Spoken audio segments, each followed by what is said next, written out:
level like we do with the AfCFTA, but also at bilateral level with specific countries to really create an investment pipeline. We work with the African Union on that also, and grow this investment pipeline, facilitate investment, bring the players that need to be around the table. And very lastly, we need support to governance. And this is exactly what the AfCFTA does. And the EU has been supporting the AfCFTA as a core partner since the very start. We have a technical assistance facility dispatched with the AfCFTA. What does it mean?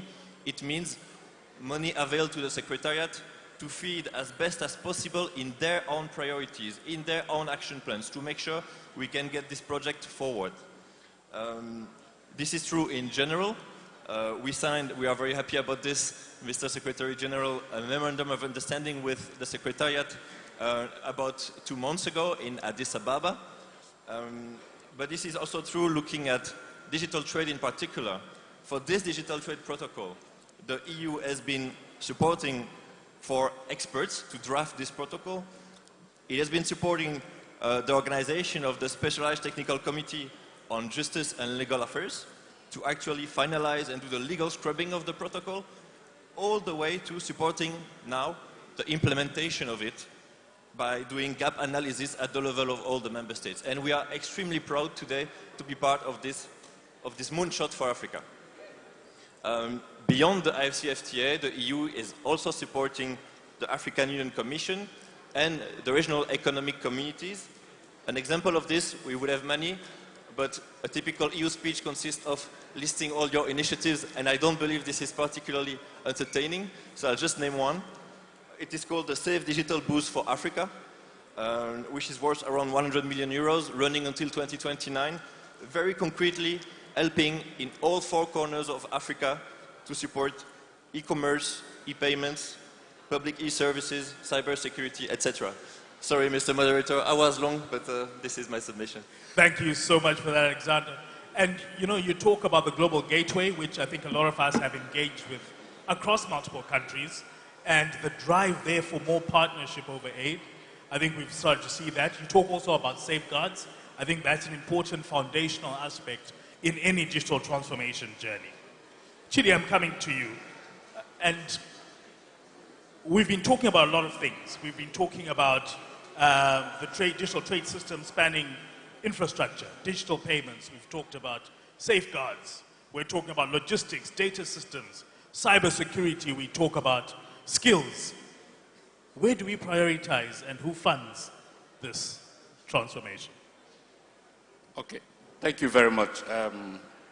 First of all, I must say the reason we're even having this conversation is because of the amazing work the Secretariat has done with fixing the policy side and the regulatory side of things, so we can get to this conversation.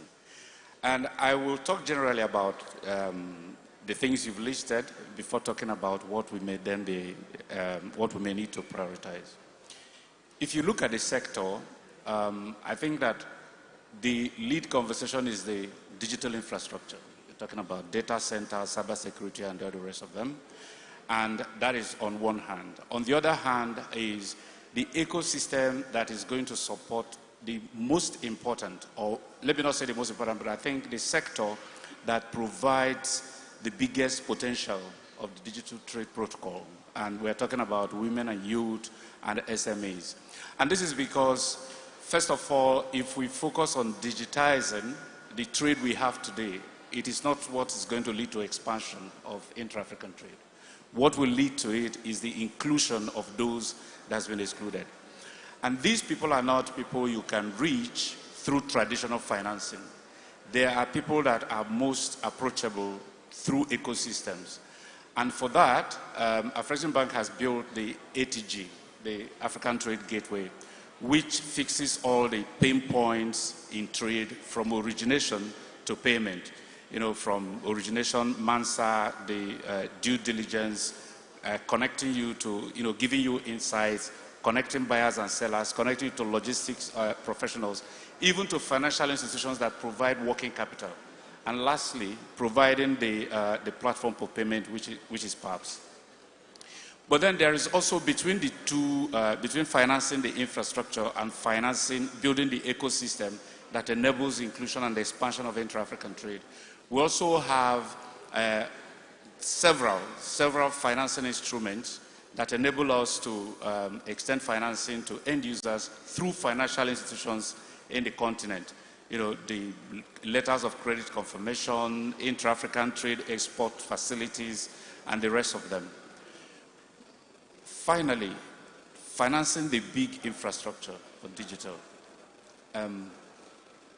Certain core principles of financing are sector agnostic. It doesn't matter the sector. Every financing reviewer is looking at commercial viability, or let me say bankability. It needs to be commercially viable. The legal framework needs to be right. The cash flow needs to be reasonably predictable. And therefore, the monies of investors that you are lending has a very good chance of coming back. That is what happens for you to lend. So when we get to the financing of these infrastructures, I think it's a question that has to stay with both financiers, but as well with the promoters. Because that may be the difference, or it seems to be that's the biggest difference between emerging industries and mature ones. We've lent to them for long enough that we know how to lend to them. They know how to come to us to get money. But emerging industries need to then come and provide some kind of enlightenment. So at Afreximbank, and probably what you find across the other development finance institutions and commercial banks is the challenge we have today is about approaching financiers with bankable requests, right? And that is the challenge I would throw back. If it is bankable, it has to, the person who is in the best possible position to demonstrate bankability is the promoter, to show that this loan will be paid back when it is given. Thank you. Chidi, in 60 seconds, what do you mean by bankable? 3 points. Bankable. Commercial viability, the legal framework is right, the cash flow is predictable, and if I can, it has a very high probability, in fact, it has nearly a certainty of repayment. I think that sounds good. Legal frameworks in place, near certainty of repayment, legal frameworks looking strong, ideally just bankable, and it's the responsibility of the promoter. Patience, I'm coming through to you, and we're bringing it from a more broader perspective into the work that you do, specifically here in Nigeria. Now, just give us a sense of how you've made some of these things operational, how you've been able to bring them from concept to reality. Thank you very much. I sometimes dread speaking at what I call the graveyard shift, which is that session that comes up immediately after lunch, because they're struggling to keep everybody awake.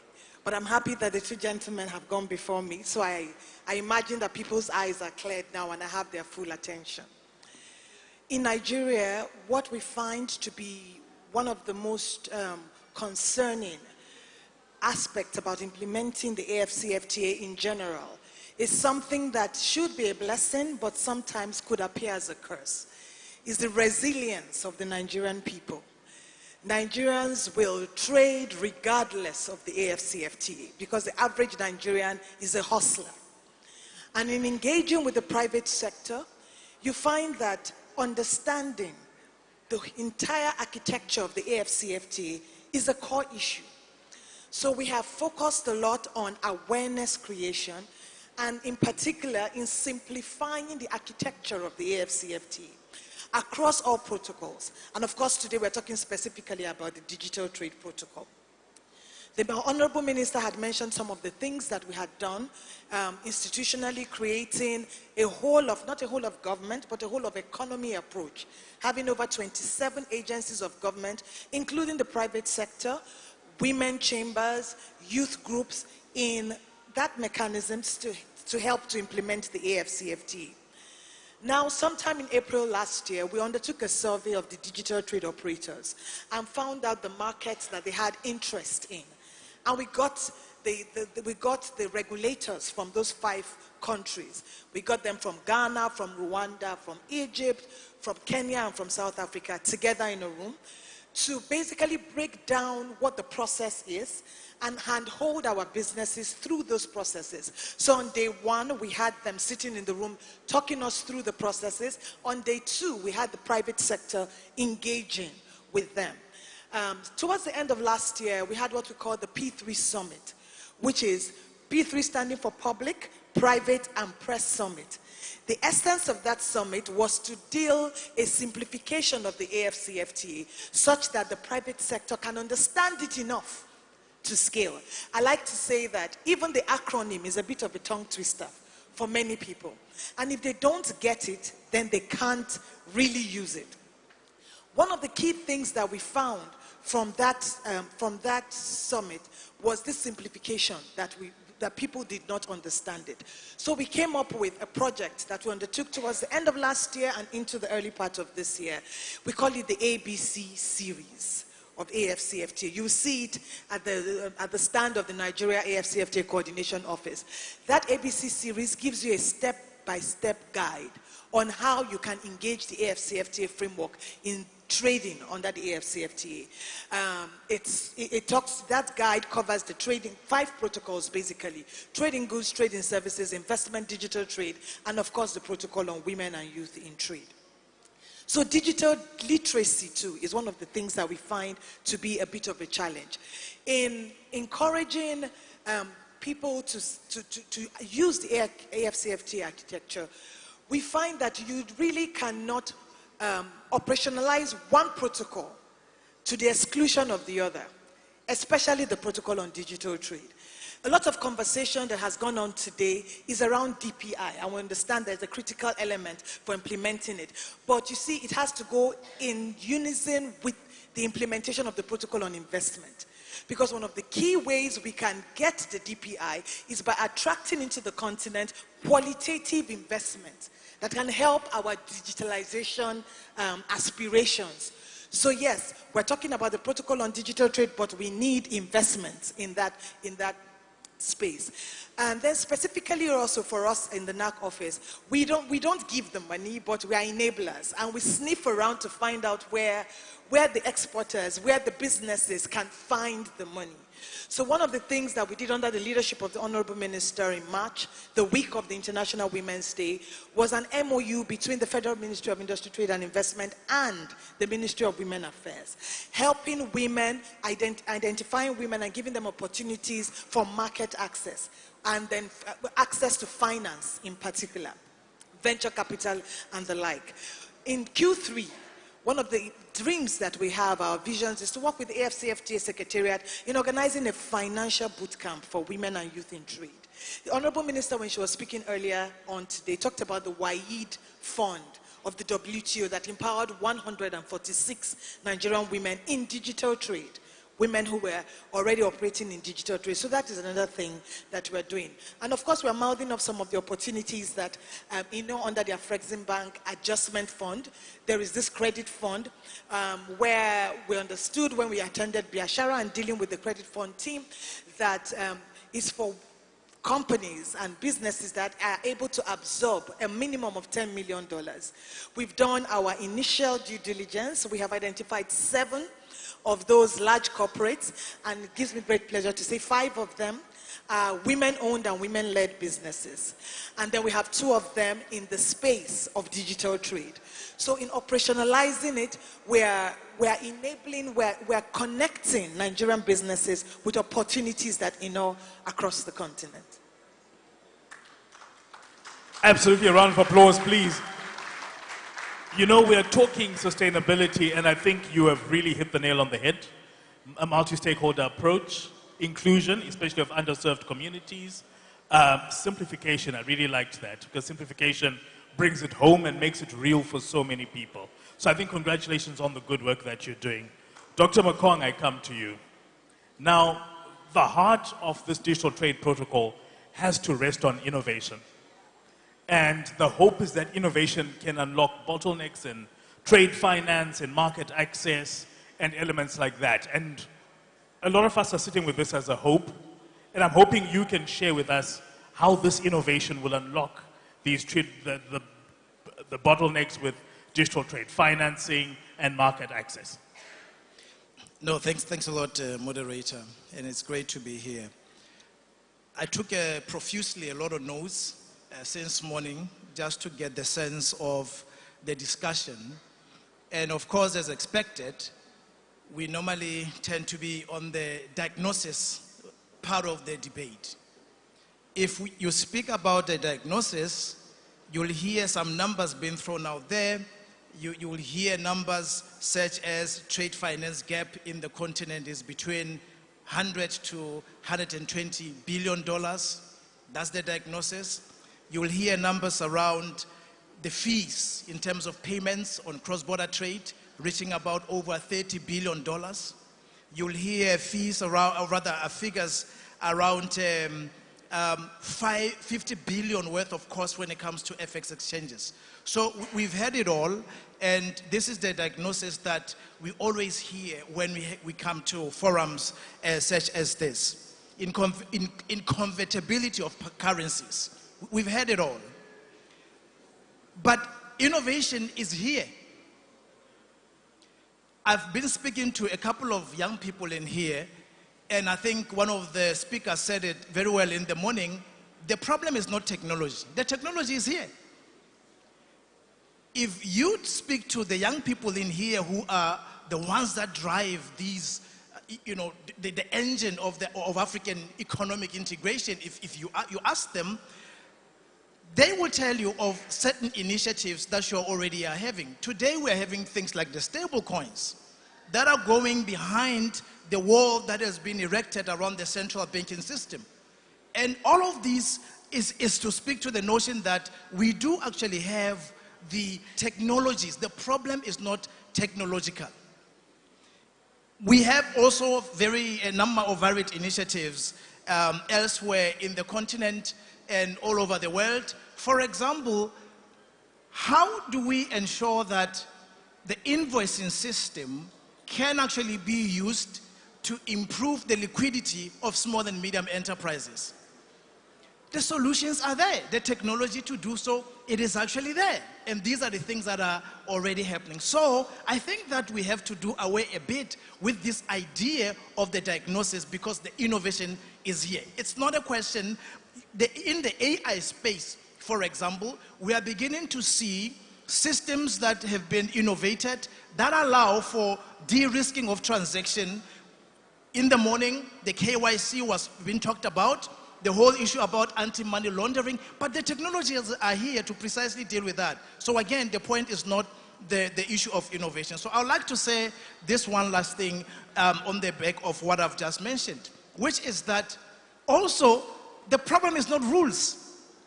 Why? Because the people that speak jargon, for those of you who do not know, they say that the protocol on digital trade, of course, these are rules that the continent has agreed on. From payments to digital identities, the movement of your data across borders, the rules are there. So again, it's not a question of rules. What is the issue? The issue, as Nigeria has actually led the continent, is to take these rules, domesticate them, and turn them into national law. And of course, what that means is that all African countries must take these rules that have been agreed at the continental level and domesticate them and turn them into national law. That is what is left. So that means we have answers in every level. Rules are there in the sense of the continental policy. The technology is there. The only thing left is for our member states to take those rules and turn them into national law. So I'll stop there. A round of applause. Thank you. I like that, Dr. Makong. We've got the answers that we need. We just need to take them and make them work. All right, Chidi, in 30 seconds, if you're to leave one message for our audience, for them to take forward and drive this agenda going forward, what would that be? Okay, I will say, and I agree completely with Dr. Makong, because if we should optimize the platforms we have today, then we'll generate enough data to do enough of digital trade funding.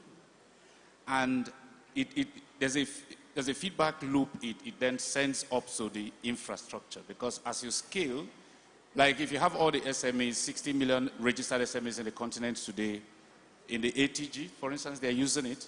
You have financial institutions there. You have logistics providers in there, buyers and sellers, everybody's in there. The data you generate from within that platform is all you need to take credit decisions. So you can lend to them. As you lend to them, they make a case for scaling the infrastructure up or down, right? So I would say that the most important thing, the two most important things we need to do as far as financing is concerned is to optimize the platforms we have, and then for the promoters of digital infrastructure to really come across to the financiers, sit down and agree to the process. There has to be like a feedback loop of education, arguments, debates about what is bankable and what is not. Thank you. Brilliant. Optimization and what is bankable and what is not. Patience, I come to you in 30 seconds. One message to leave with our audience today. His own kind of 30 seconds or 30 seconds, 30 seconds. So there's a Nigerian adage that says, whenever you wake up is your morning. My final words will be that for the government, just like speakers before me have mentioned, we need to domesticate these fantastic policy documents that we have. Beyond domestication, we need to actually operationalize them. We need to demonstrate the political will to give life to these documents. And then for the private sector, for the young people in the room, I would say take the leap now. Better now than later. I like that. Better now than later. Alexander, I come to you. Your 30 seconds starts now. Right, thank you very much. So indeed, we need investments, and for investment, what do we need? We need the policy framework. I've tried to make it clear, and what is the most obvious, the most effective option for that? It is the AfCFTA Protocol on digital trade. So I couldn't agree more with Dr. Makong on my left. Let's get it implemented. And for this, I will not make a grand declaration. There is an emergency here, so I will be very concrete. 3 things. The first is, let's locate the bottlenecks, the very clear bottlenecks in this implementation, and focus assistance, focus funding on that. The second thing is, we will need technical assistance to develop the policy frameworks that lead to implementation. We really need to do that hand in hand with investment planning, so that they can reinforce each other. And the last thing maybe is that we must ensure that the private sector, and particularly MSMEs, you all in the room are part of the implementation conversation from the outset, so that us, bureaucracies, don't get to do absurd things, but do things that, again, deliver on the ground. So that's why I'm very happy that we have events like the one today. Thank you very much. Thank you so much, Alexander. A round of applause. Dr. Makong, your message in 30 seconds. Thank you very much. It's a very brief one. It takes 2 to tango. It takes 2. No single or individual African government can do it on its own. Nigeria has shown the way, ratified the protocol, but the protocol is as useful as other neighbors ratifying it. And I'm glad that the comptroller is here. It's like in trade facilitation. You can automate your systems, but if you automate them on your own and your neighbor is not automating, zero. You get nothing out of it. And therefore, I believe that the message should be that we ensure that our governments have shared public digital infrastructure. That's a very important element so that the systems can be interoperable and interoperate. Thank you very much. A round of applause. Thank you so much. You've been an amazing panel. You've been a great audience. Please give us a round of applause as we ask the panelists just to stand for a quick photo, and we say thank you so much.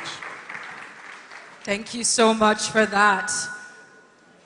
The systems have to work together. We must share the infrastructure so that our systems are talking to each other. It is very important. Yes, Nigeria has led the way, but we need all the other member states to get involved.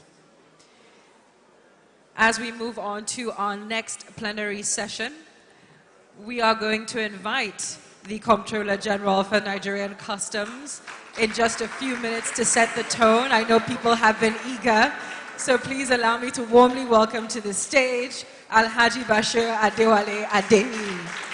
Please make him welcome.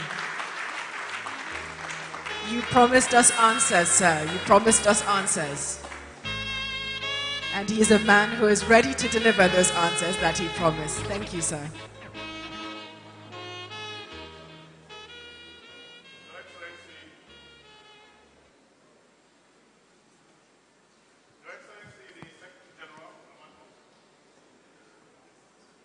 Your Excellency, the Secretary General, very, very distinguished audience, all the aspiring Amakas who wants to trade across the borders, it's my pleasure to be here this afternoon. I am not too sure if my battery will hold on this. Please let me just have the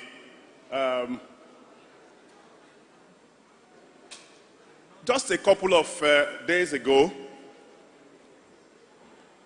I had the, thank you. Is it this? Yeah, you can take this.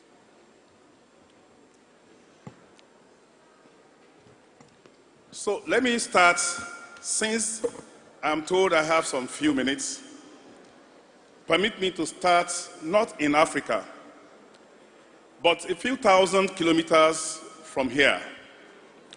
Last week, I had the distinguished honor of chairing the Policy Commission and the Council meeting of the World Customs Organization in Brussels. Those who sat through our sessions will tell you, perhaps with a smile, that I returned regularly again and again to a single image, and that is the image of the World Cup that is going on now across the Atlantic. This tournament, unlike those before it, was different. For the first time in its history, we have the World Cup played across 3 countries, the US, Canada, and Mexico, and across 16 countries in 104 and 90 days. A total of about 6.5 million spectators are expected to move between those cities and across 3 national borders. Team officials, equipment, broadcast crews, and supporters will cross from one country to another. The spectacle works, and works only because the crossing has been made to disappear. When you have speed without control, there will be chaos. But when there is control without speed, there will be a gridlock.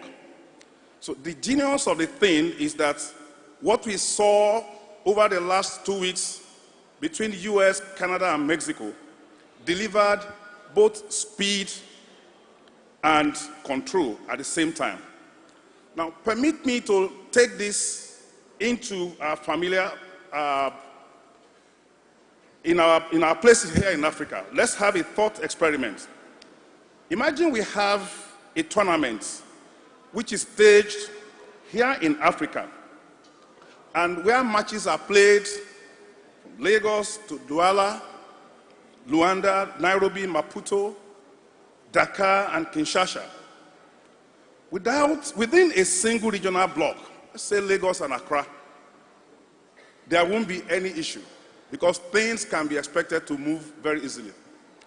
But when you have to move a football team, equipment, coaches, and officials from Lagos to Nairobi, or from Kinshasa to Morocco, you know that we are going to encounter different problems. Different languages of trade, different documentary requirements, different currencies, systems that too often cannot speak to one another. In that kind of tournament, the ball will move freely. The people and the goods behind the ball will not. That image of a continent that cheers as one but trades as many is the subject I have come to speak about. My theme is beyond the boundary, and my argument is very simple. The boundaries on our map are not the problem. The problem is what those boundaries are still permitted to do in the legitimate movement of African goods. And the instrument that will decide whether they continue to obstruct or begin to enable us is the one that I've given my career to. It is the customs career. But it has to be the customs that is digitized, that is connected, and that is trusted across all our borders. I would have loved to grant this argument in figures about the low percentage of African trade, but I believe that we all know that. The disparity between us and the rest of the world is within Africa itself. Southern African Development Community accounts for something like a third of intra-African trade. For us in West Africa, it's just about a quarter. The commercial bloc under a fifth, and then the least is within the Central Africa.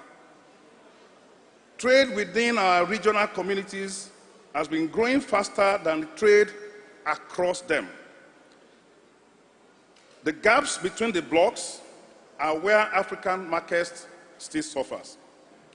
Why does the friction that we are noticing, why do they persist? The tariff is rarely the true barrier. The barrier is everything that happens at and behind the border. The Brookings institutions push the cost of non-tariff barrier in Africa in the equivalent of about 18% tariff. But a recent review of the African Continental Free Trade Area's first year found average customs dwell time of some 126 hours, more than 5 days for a consignment to clear, and logistics costs running at nearly twice the global average. So a truck on the north-south corridor can spend more time waiting at the borders than driving between them. And every hour in that queue is a cost passed to the African trader, the African manufacturer, and eventually the African consumer. Set against that friction is a price for historic scale. The AfCFTA is by number of countries it joins the largest free trade area in the world. We already know all the statistics and the potentials that it has, the size of the market it connects.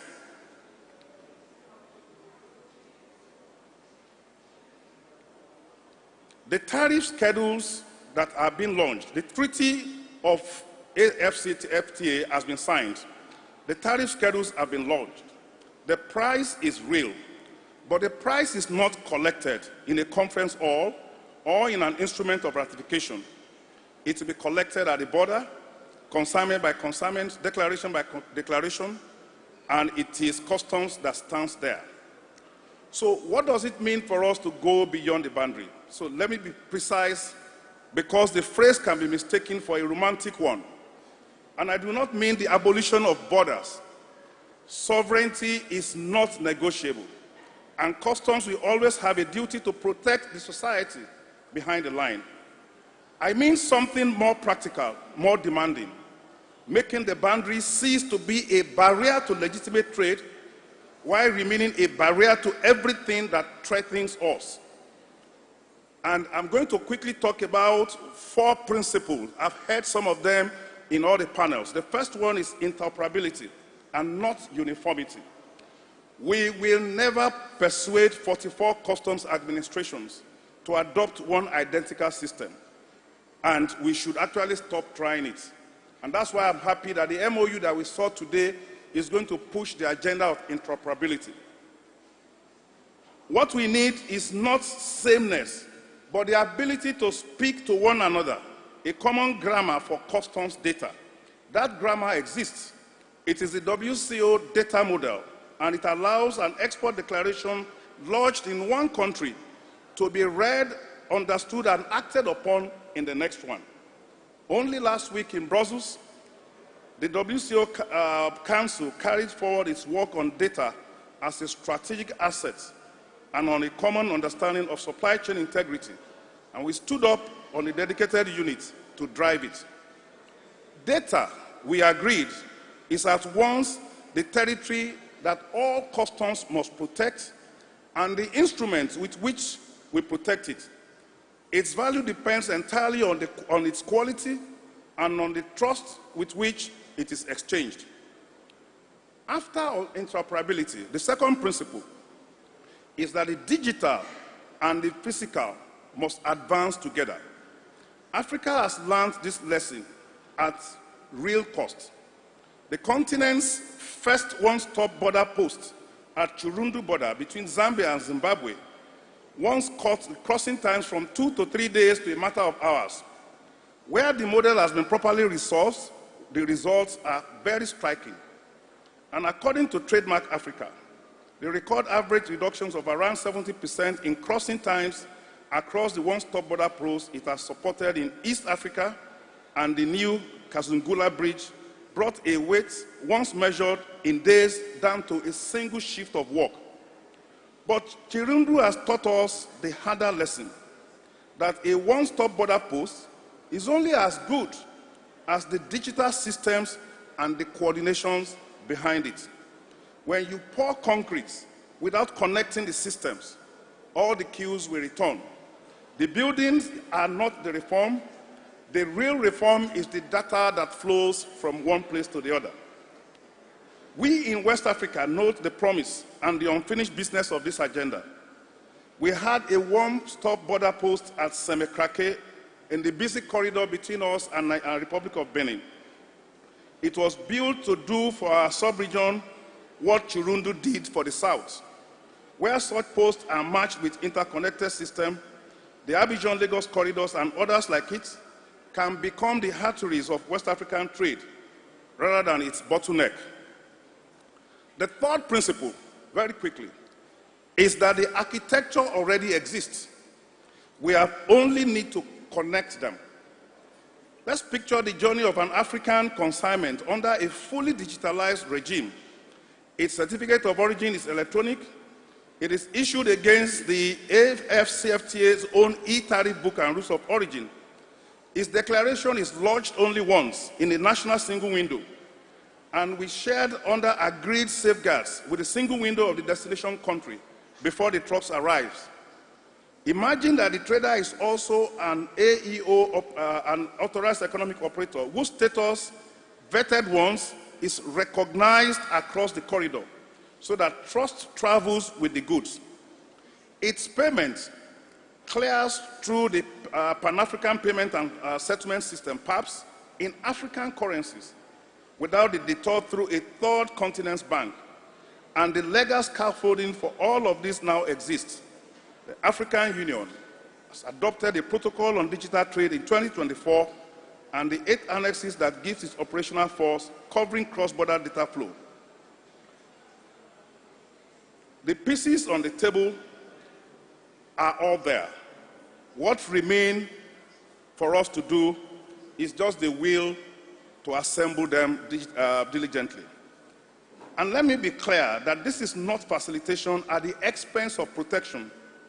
The theme of the World Customs Organization carries this year is customs protecting the society through vigilance and commitment. Digitization serves both halves of that sentence. The same data pipe that clears a legitimate consignment in minutes is the pipe that flags the illegitimate one from inspection.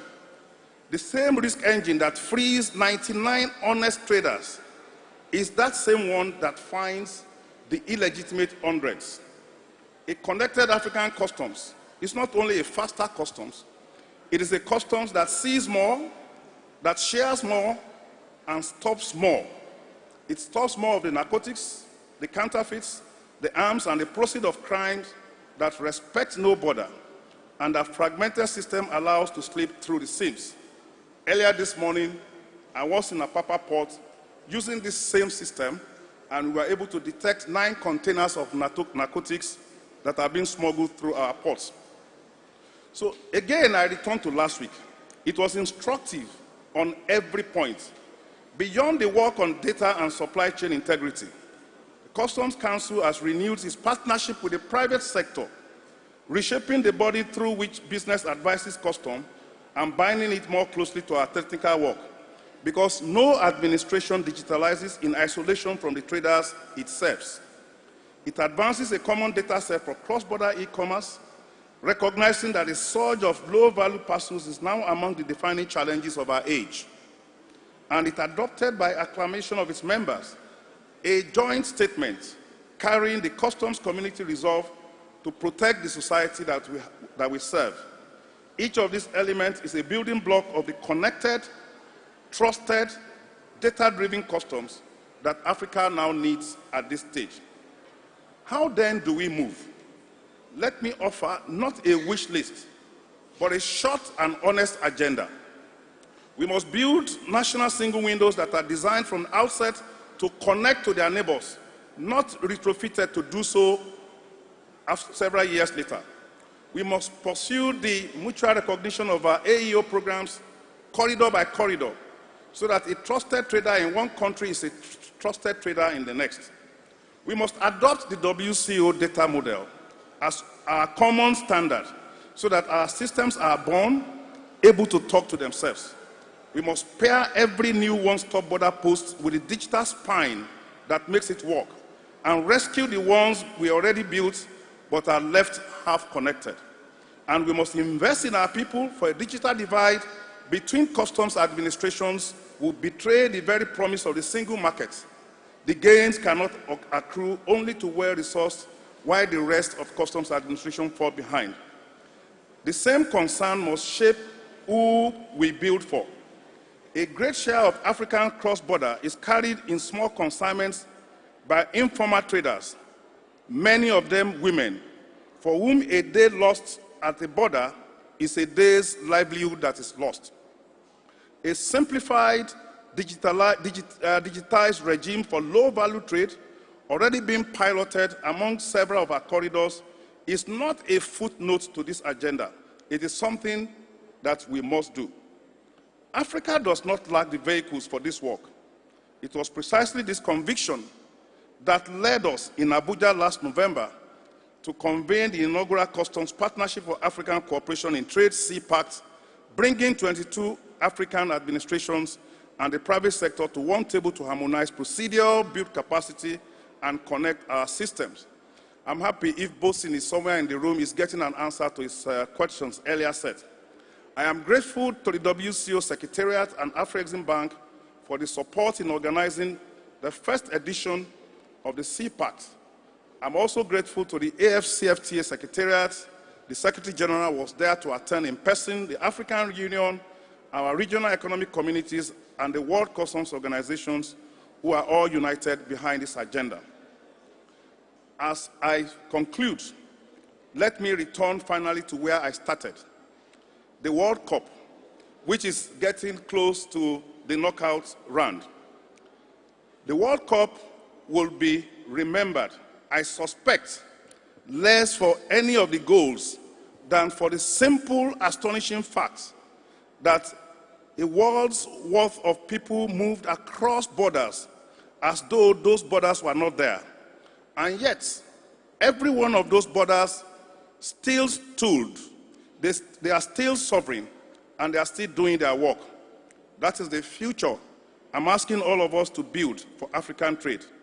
Not a continent without lines on the map, but a continent where the lines no longer slow the honest movement of our goods, where a trader in Kano and a trader in Kigali, this was the original way, but I've changed it to Kinshasa for obvious reasons, belong to one market, in fact, and not only in treaty. The boundaries will remain open. Our duty is to go beyond it, to digitalize it, to connect it, to make it at last a gateway rather than a wall.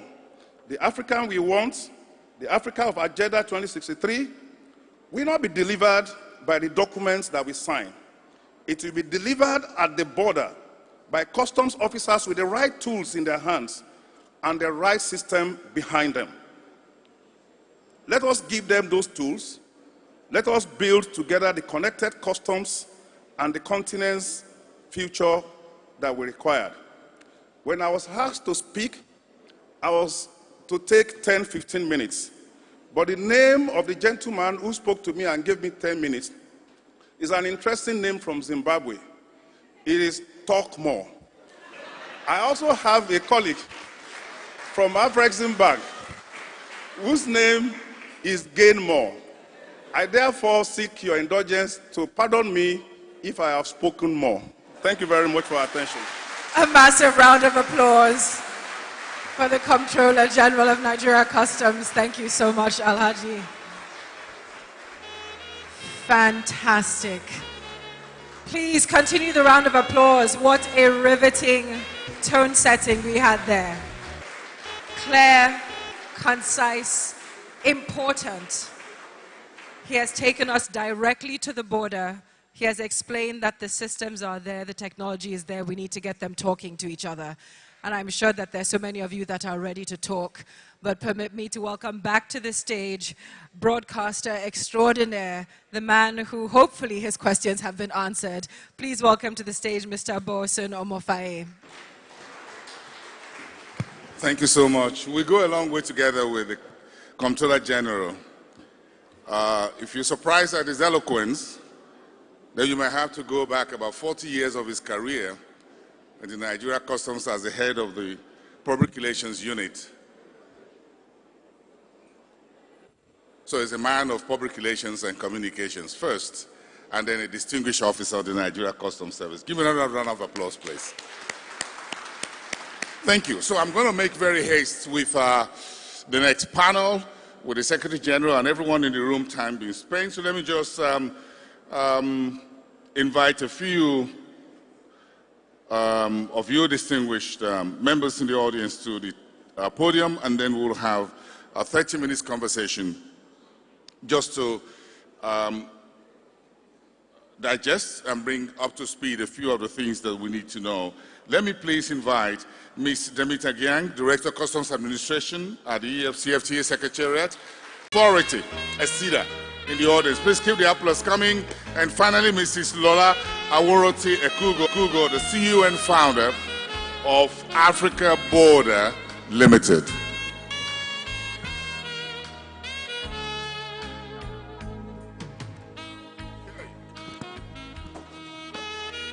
All right, thank you, everyone. My panelists of 5, that's about 2 minutes each in the first round, then another 2 minutes, and I think we're done.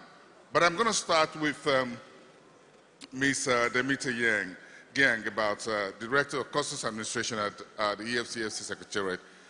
And in terms of customs digitalization, do we have some best practices, some experiences of what has been achieved? So let's take a cue from what the Comptroller General says. Are there countries in Africa where you have some of the digitalization processes that have been onboarded and how they're working at the moment, so that we can make quick? Thank you, madam. You have the floor.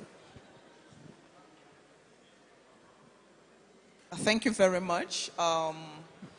It will be very difficult to speak after the CGC of Nigerian Customs has spoken. Yes, he took the wind out of our sails because he did say it all. So, yes, I would go straight to Nigeria that he is then the CG of Customs for. There are best practices that is already existing in the continent. The case of Nigeria's customs modernization project is one of them. But it's not just Nigeria. We've also had examples from Kenya. The Kenya Integrated Customs Management System is a good example. We also have the Rwanda Single Windows System. We have the Ghana ICOMS system. So, you see, like somebody said in the morning, the issue is not whether we've gone digital. So, we have gone digital. The issue is whether we are connected. That's where the real issue is. Because within Africa, I can tell you, we have about 38 customs governance systems. The ones that are using Asikuda, and then you have the rest that are using their own built customs systems, and then you have those who are using the Korean Unipass system. So in terms of customs governance systems, we are digital, but we are not connected. That's where the real issue is. And let me take it from where the Nigerian CGC left it. I'll put it the Nigerian way. I'm Nigerian. You know, not having interoperability is... you know the man-no-man thing in Nigeria in a positive way. When you have man-no-man, you walk into a place and you are assisted because you know the man who is there. So the issue is our systems don't know each other. So they don't have that man-no-man element. And so you are digital, but your neighbor is not seeing what you're doing. It speaks to what we have in the one-stop border posts. And so you've put the cement, you've built there, but then you're not seeing what the next customs administration is doing. And so to summarize, you gave me 2 minutes. Yes. Is to say that analog borders are not going to deliver the AfCFTA goals. We need to connect. Thank you. We need to connect. Thank you very much, madam, for raising the curtain. Sitting next to you, madam, is Dr. Gilmore from AfCFTA, and AfCFTA published this Africa Trade Report regularly, a very rich research work from the headquarters in Cairo. And I'm sure the AfCFTA working with the AfCFTA, and again, all the 54 countries in Africa, and I'm sure that you've got your hands on the fact that we have trade and we have data and all of that. So when we speak about data that we need to do digital trade in Africa, based on what the AfCFTA is sitting on, give us a preview into an insight into what you see at AfCFTA as far as intra-African trade is concerned, using digital customs processes and that, and how that can move us forward.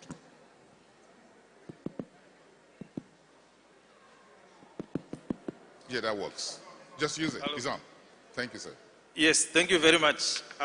This is a very important question, and I'll also probably take a cue from the CG. So I'm the gain more that he was talking about, but I also tend to talk more, so it's actually a warning in advance.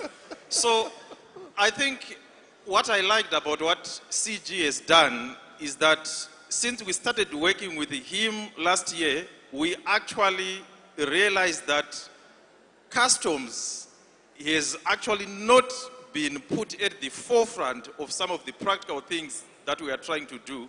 So he was actually a visionary in the sense that he managed to elevate customs to the level where it should be. For AfCFTA, we have been always trying to work with the customs people, but the interest, even the political will was not there. So we are actually really grateful that we've got a leader in CG who managed to elevate customs to the level where it should be. That then empowered AfCFTA to be able to do more. AfCFTA has always been working with a number of customs officials, not only to gather data, but I want to focus more on the digitalization, because what we've actually, the studies that we've seen, intra-African trade is very low, 16 to 18%, we also know that. We also know that infrastructure is not a major challenge in the sense that if you look at the bottlenecks in terms of moving goods throughout the continent, most of the cost, 75% of the cost, they come from the customs-related procedures. It's only the 25% that comes from the infrastructure. So what we need to focus on is to modernize the customs procedures. Do away with the papers. The fact that you have got more paper does not mean that you have got more control. You actually need to get rid of the paper, automate, digitize, and ensure that it's interoperable. At AfCFTA, what we've actually done is to support, I'll just highlight 2 things so that I don't take much time. We started by supporting the infrastructure at the Bridge border post, where we managed to actually reduce the time of crossing that border from about 3 to 5 days to about 3 to 5 hours. So that is a good example of putting in place a PPP, public-private partnership arrangement. AfCFTA, working with a number of South African banks, we built the border infrastructure. We also layered it with some automation, digitization, and that has actually become a good standard for modernizing customs procedures. I've been actually working with CG and some of his colleagues, and we're actually planning to visit that border to also see what they've done to replicate it in other countries in Africa. The last one that I want to focus on, which is very important, is what we've managed to do in terms of facilitating movement of goods supported by a transit bond. We've actually put in place a 1 billion transit guarantee facility, which we have actually piloted in East Africa and COMESA, we have managed to cut the cost of moving goods significantly, and according to our studies, with a single technology-enabled bond, we will be able to actually save for the entire continent. If it is fully implemented under the arrangement that we are working with the AfCFTA, we will save about $300 million per year at a minimum. Thank you. Thank you so much, Dr. Gilmore. Let's give a round of applause. My closest neighbor, Mr. Hamwe, about borderless alliance. So, we've heard from the Customs General and a bit from the AfCFTA and AfCFTA. So, in terms of what the private sector would like to see, we talked about borderless alliance. What more would you like to see from the customs side?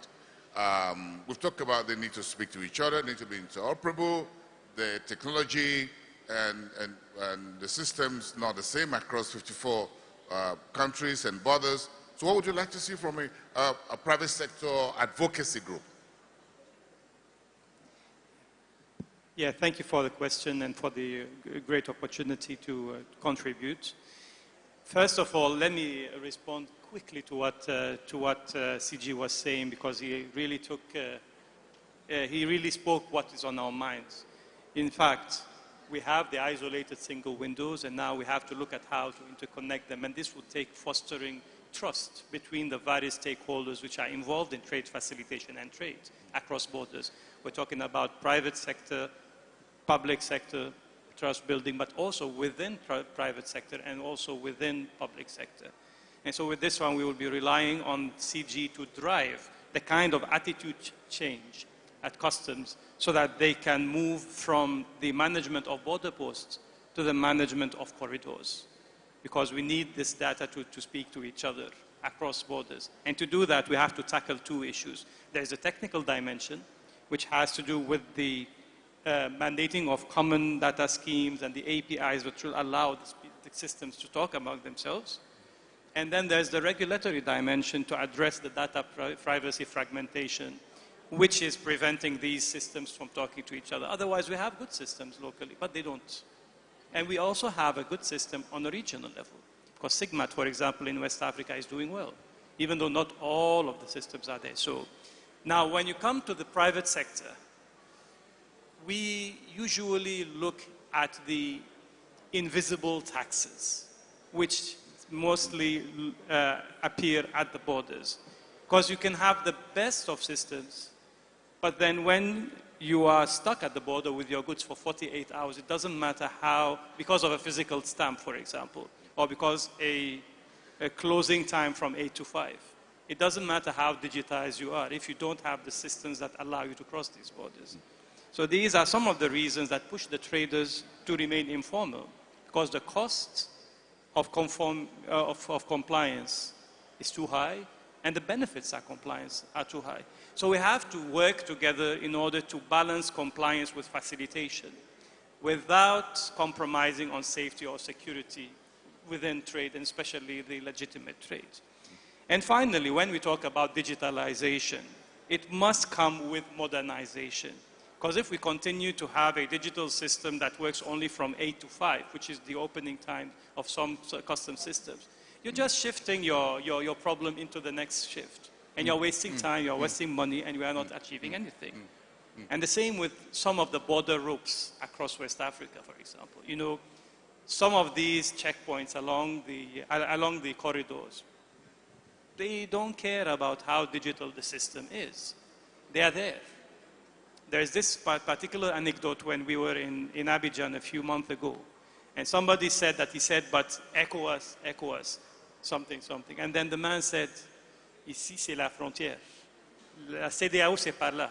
This is the border. ECOWAS is from there. So we need to find a way where you can build the trust and you can create the incentive for the officers to actually implement and to foster this culture of trust between the private sector who are using it and the public sector to the benefit of all. And so finally, protecting SMEs is in creating a governance structure that allows these actors to seek solutions to some of their challenges at multiple levels, at SME level, at interagency level, and then at intergovernmental levels. Thank you very much. Thank you so much, Mr. Hamoy. Let me talk to Dr. Kenechukwu Namani of the Enugu State Investment. In terms of funding and financing the transformation, technological and all of that for the customs, how do you think and what model do you think we can use to fund it? Do you think governments alone can do it? The private sector needs to contribute? How do you think we can get the financing done? Okay. So we're basically always faced with the conversation about financing different projects. And something like what we're talking about at the moment is what model is best fit to finance this infrastructure. And for me, whenever I sit with the common traders, this question about how custom works and the technology and AfCFTA gateway is something that we try to empower the people with so much knowledge on how they can get this trade going on. But on financing, I always preach that it's best is public-private data partnership for customs. Because essentially, customs is inevitable for them to make these actual investments, and customs is essentially government.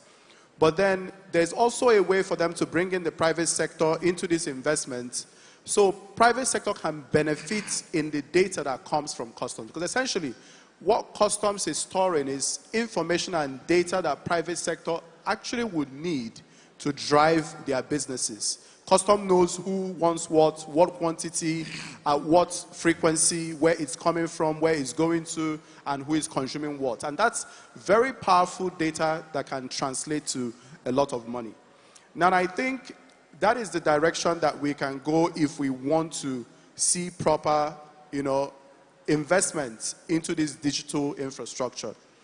And I think for customs as a whole, it's also not something that they invest in with the idea that there is an end to the investment. It's a continuous movement. Customs will keep investing in improving this infrastructure. And if possible, if there's a way we can also drive the private sector where we can make it easy for them to start tapping into the APIs, to connect through different platforms and get SME or small businesses to be able to create mini platforms that can talk to customs database and call information to private sector or people that can bring in financing into the customs infrastructure. That would be a very good way to finance the whole system. Interesting. Please give a round of applause. I love that. If we have how to talk to customs as businesses, and that is very important, especially for SMEs, because if they've got to deal with customs, they need to know who they're dealing with, and that is very important. Let me speak to Ms. Lola Aworoti at the end of the table, the CEO and founder at Africa Border Limited. When you look at the borders, what improvements would you like to see? We've talked about data, we talked about infrastructure, but again, you have the human element there. Even though you're going to have data, you're going to have systems and technology and infrastructure. In terms of the customs getting more modernized, training, ensuring that this is all continuing across the various customs that we have in Africa, how imperative do you think this is in ensuring that things move? Like my neighbor here said, look, if you do 3 to 4 and you shut down and what you don't have, you move it to the next day, and to the next day, then you look at the continent with about 4 different time zones as well. So how do we deal with that? Okay. From a private sector point of view, please. Thank you so much, and good evening all. I stand on existing protocol. I would like to thank the CG first for his fantastic intervention. I think it's spot on. I have the pleasure of also sitting on the board of Trademark Africa, based in Kenya, operating in 20 African countries, and they've been able to implement about 17 one-stop border posts, doing fantastic work, stopping, you have processes that take days, now taking hours and minutes. And I think that is the power of integration. That is the power of the AfCFTA that we're speaking on today. One thing I find around digital, I've been in the industry for about 20 years plus. And one thing I've seen is when we say digital, we always think first solutions, right? But the people are behind any solution. So you see people buy expensive solutions. We're digitizing customs, we're doing this. First of all, the processes within the organization are still the same. You can't buy an expensive solution, a shiny solution, and put it on processes that don't work. So I think one of the key things first, as we look around modernization, is we need to look at the processes behind these things and ensure that they're also carried along, and those are the processes that are eventually digitized.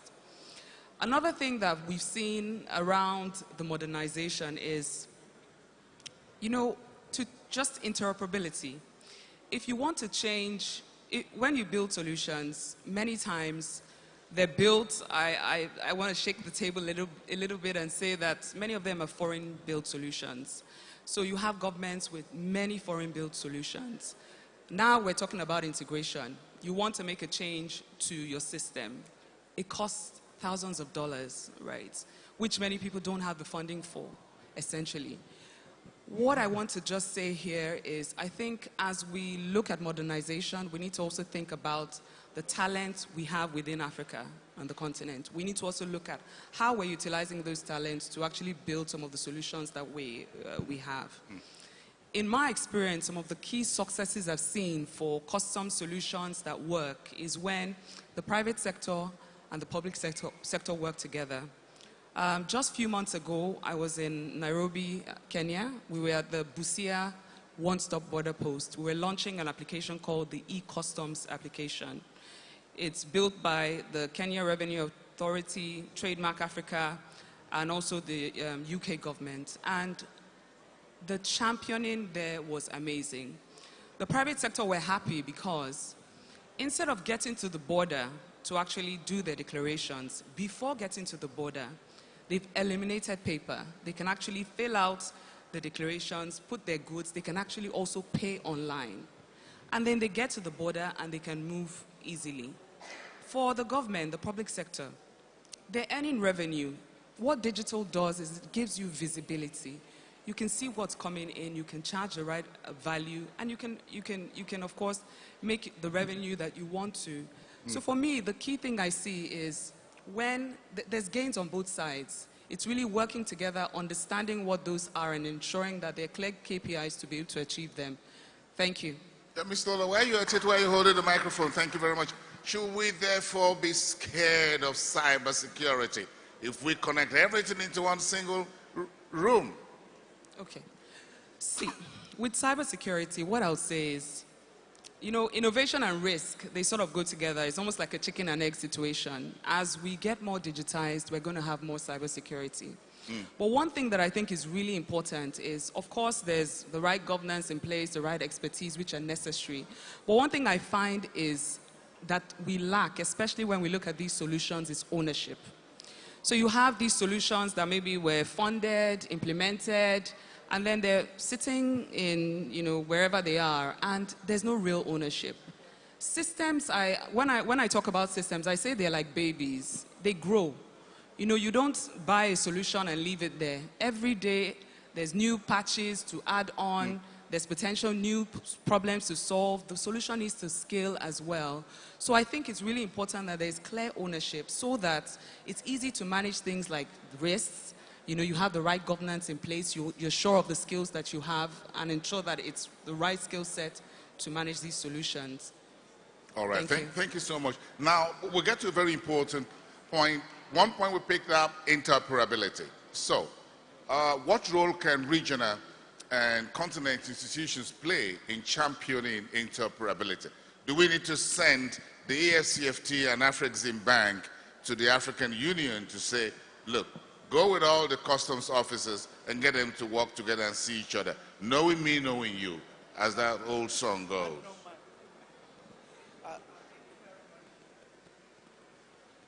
Thank you very much. So this is exactly what the AfCFTA is about. The reason why I mentioned that national level, the things that are happening, is that then I can bring in the level of the AfCFTA. Because then what we are trying to do at the AfCFTA is to scale up. And you cannot scale up without interoperability. So we need to connect what Mr. A has done with what Mr. B is doing. Because then that's what brings the continental value to what we are trying to do. And so this is what the AfCFTA's current trajectory is. And we have tried to develop a couple of tools that builds on that trajectory. One of it will then be the AfCFTA e-certificate of origin. It will operate through a central hub. And this central hub is going to integrate the national systems into that central hub to then push the certificates of origin. This is one of them. The second one has already been alluded to by Dr. Gainmore, and that is the single bond guarantee. That is also going to operate through a central hub platform, so that through that digital transit, you no longer have to stop at every border crossing to post a bond, wait till the bond gets acquitted wherever you're going to have the money returned to the bankers that give the guarantee. We're also working on what we call the customs to customs information exchange platform. So everything I have mentioned are all interoperable platforms, because that is the key, like I said. And we are learning lessons. I want to build on what she said in terms of what you have we need to drive the indigenous, right? And that's what Nigeria Customs has done. And that's why we are trying to leverage on the customs modernization projects that the Nigerian Customs has done, because it's done by locals, right? And yes, and it's I gave this example once. I mean, if you can interconnect customs in Nigeria, you can interconnect customs elsewhere, because you are talking about 18,000 workforce, you are talking about so many border crossings, you are talking about so many customs points. And what we have seen in Nigeria Customs is that they have actually managed to integrate all these different customs units, that from the headquarters, you can actually then see the trucks that are moving in the country. And if you can do that in Nigeria, 923,000 square kilometers of land. I am Nigerian, by the way, so don't worry. And then you have a coastline of about 4,000 kilometers. You then know that if you can do that, you've already done it for a mini continent, right? So we are trying to leverage and learn lessons from what Nigeria has done, because then we saw from Nigeria, it can be done continentally. But my underlying word is that this is what we are doing. And by the way, for the e-certificate of origin, it will be piloted by Nigeria. It will be piloted in Rwanda. It will be piloted in Mauritius. It will be piloted in Egypt. Egypt happily said that at our Council of Ministers meeting. It will be piloted in Egypt. We are just lacking one more country from the central region to then pilot it. Same with what we are doing with what the Controller General of Customs, Nigerian Customs, has said. Same in trying to simplify trade processes across borders, just to build this unique continental feature into the things that happen within our various customs across the continent. I understand building what they call a trade DNA. Yeah. Yeah. Just talk about it. We're the genome and whatever it is called. But let me talk to Dr. Gainmore. Thank you. Give her a round of applause, please. She's giving me some exclusives there.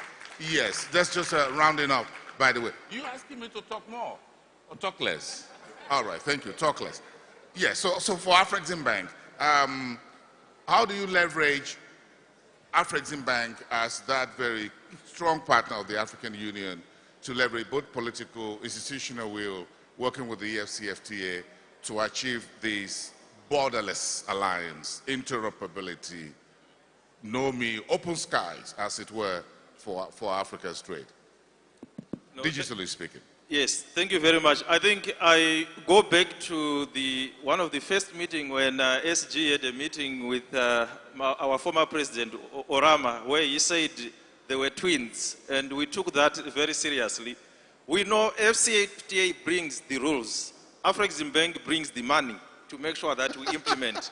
So from AfCFTA, I think we like the direction that the AfCFTA has been moving to get rid of the barriers. And like CG said, I think those borders should not actually prevent trade from taking place. So if we actually bring in the technology, we can actually use the technology to break down the barriers. So at AfCFTA, we have been actually working very closely with the AfCFTA to support all the key interventions that they want to implement to break these barriers.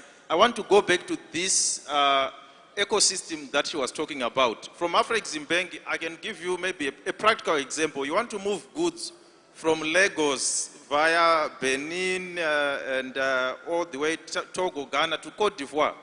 So you need to take an ecosystem and corridor-based approach to interoperability, because if Benin is efficient and Togo is not, then you also share those inefficiencies across the border. Exactly. You actually you need to make sure that when you build this technology platform that we are working on for transit, you need to address all the key issues. She was talking about the electronic rules of origin. But what about the sanitary and phytosanitary certifications? You need to also make them electronic. So what about coordination of border agencies? I know my brother CG is efficient. What about his aunties in immigration? So you need to make sure that all those are part of an ecosystem that is efficient. So there's border coordination that is also needed. But those things can only be made possible if there's strong political will and if there's financing. And at AfCFTA, we are willing to provide the financing. All those who are in the room, bring the projects that require digitization. We are ready to finance them. Money is not a problem. And on a lighter note, after this, you heard about Gain More, Talk More. I've got another brother from Zimbabwe who is called Love More. You will meet him during the cocktail. Thank you. Okay, thank you, Doctor. I think AfCFTA is going to spend more. The way you go, you're going to go back to Cairo. You got to get a bigger balance sheet and tell the president that you've brought a lot of clients in from Nigeria, so you got a bigger balance sheet. 1 minute or less closing thoughts from Mr. Howard, please, the Borderless Alliance. 60 seconds or less, please. That can work, yes. I just wanted to say that we have the local systems that work, and we have the regional systems that work. All we have to do is now to deepen the integration, to let these systems talk to each other, and to focus on the interoperability by using technology, the trust, and transparency.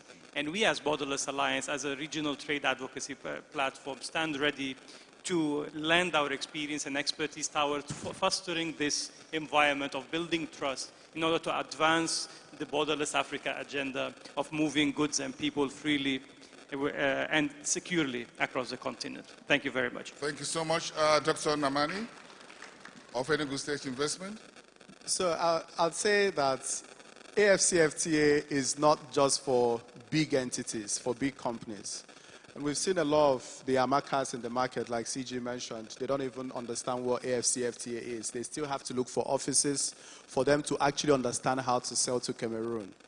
Now, one thing we've done is because we understand the importance of actually moving these goods across borders, that's the reason why we've created a way for us to fly our airline to Cameroon.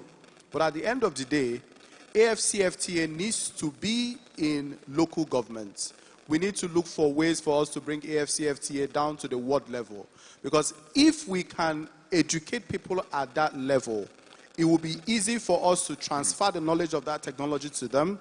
It will be easy for them to know where to walk down to if they go from that area market. They can walk down to that particular office to get information on how to move goods, either to the port or how to pay for customs or how to get it to their clients in any of the African countries. Thank you. Thank you. I love the area market. So talk to cooperatives, trade unions, and all of that are the at the bottom of the pyramid, and then spread the message, as it were. Madam Ola, yes, please. Okay. Thank you once again. I will say that borders may separate us, but I think digital systems connect us. I think that at this point with the AfCFTA, something really important we need to do is we need to encourage regional learning. There's some regions that we must beat our chest to say are doing fantastically well when it comes to integrations. And I think that there's nothing wrong with actually learning from our neighbors and working together in unity to actually implement. I think the moment we can do that, we'll see more traction. Thank you. Thank you very much. Please, a round of applause, a big round of applause for my evening panel. Speak more, learn more, spend more, make more, and trade more.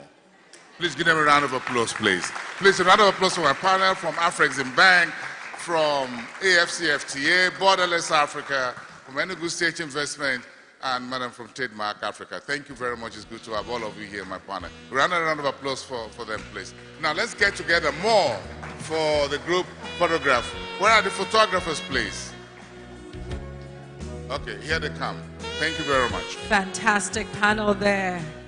Fantastic panel. I learned a lot more.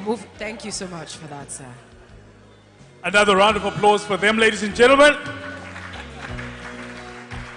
All right, we have reached the segment of the day where we are breaking out into our parallel sessions, but just before that, we need to remind you.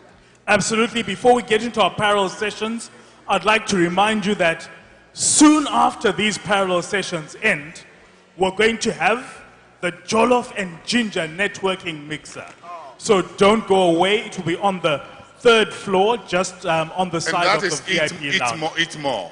Eat more. Eat more, drink more. Okay, let's go. All right, so the 3rd floor is where Jollof and Ginger will be happening. As for our breakout sessions, no citizen left offline. In fact, one of our panelists alluded to that.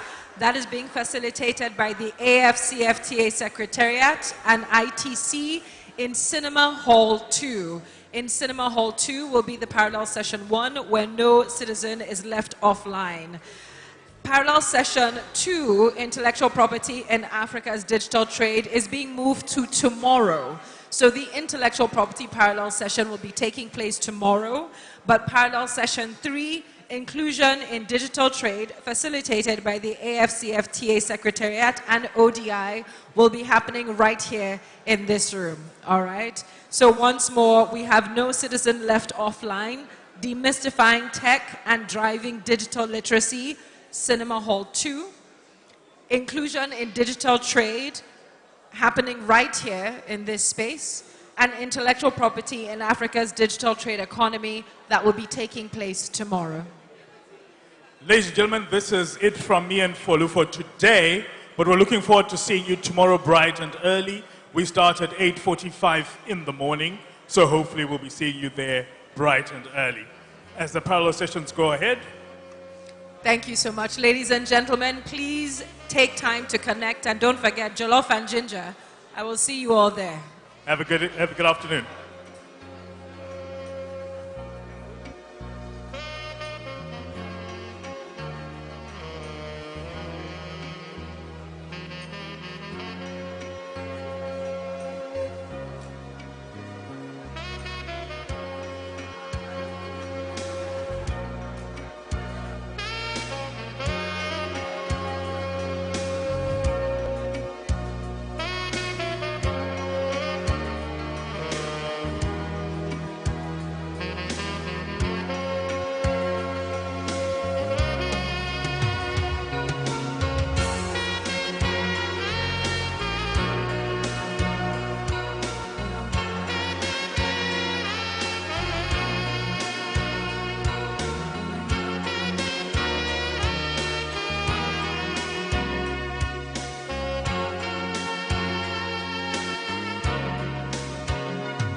Hello everyone. We are going to start the session on inclusion and digital trade. So give you 1 minute to find, if you want to go to the